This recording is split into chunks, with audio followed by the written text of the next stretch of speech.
এবং আপনারা যে মোশাররফ ভাইকে নিয়ে এত কথা বলেছেন, আপনারা ভিডিও ঘাটালে আপনাদের কাছেই ভিডিও আছে। উনি যখন মঞ্চে এসে আমি যখন তাকে সালাম করতে নিই তখন সে নিজের মুখে উচ্চারণ করে বলেছে আমার ভীষণ ভালো লেগেছে। সো ভালো লেগেছে এবং সবার ভালো লেগেছে। ভালো না লাগলে আমি যদি কোনো অপসংস্কৃতি বা উল্টাপাল্টা কিছু করতাম ওখানেই আমি রিয়াকশনটা পেতাম, ওখানেই রিয়াকশন পেতাম। এমন অনেক প্রোগ্রাম আছে যেখানে অর্ধেক নাচের পর নাচ বন্ধ হয়ে যায়, রাইট? তো আমার নাচ বা আমার প্রেজেন্টেশন যদি সেই রকম কোনো কিছু আপ টু দ্য মার্ক না হতো, হয়তো বা আমি মাঝপথেই স্টপ করে দিতাম অডিয়েন্স রিয়াকশনের পর। তো সেখানে জাজ থেকে শুরু করে প্রত্যেকেই সেটা সাধুবাদ জানিয়েছে এবং সারা রাত সেটা সাধুবাদ ছিল। পরের দিন থেকে হঠাৎ করে একটা নেগেটিভ কমেন্টস বা নেগেটিভ ক্যাপশন অন্যদিকে ধাবিত করলো ঘটনাকে ধাবিত করে আরফ খান কেন এটা নাচলো, আরফ খান কেন গয়না পরলো, এটা সেটা, তারপর কি বলে মোশাররফ করিম এটা কিভাবে করে সহ্য করলো, এই ব্যাপারগুলো আসলো।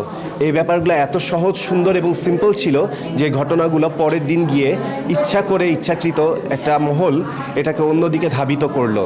যে ঘটনার সাথে আশা করি আপনারা যারা দীর্ঘদিন ধরে আমাকে দেখছেন, আমাকে একটু হলেও চেনেন, জানেন, বোঝেন, আপনারা নিশ্চয়ই আমার সাথে একমত হবেন।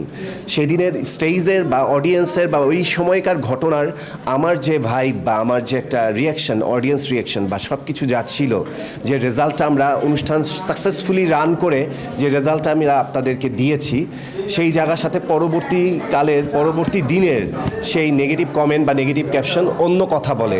সেটা দেখেই আর আমাদের দেশে একটা জিনিস হলো চিল কান নিয়ে গেছে, এরপর আমরা কান না ধরেই চিলের পেছনে ছুটি। ওই জায়গাটা থেকে যখন ভাবতেছে আচ্ছা এটা কি করলো, সবাই দেখি বলা শুরু করলো এটা কি করলো।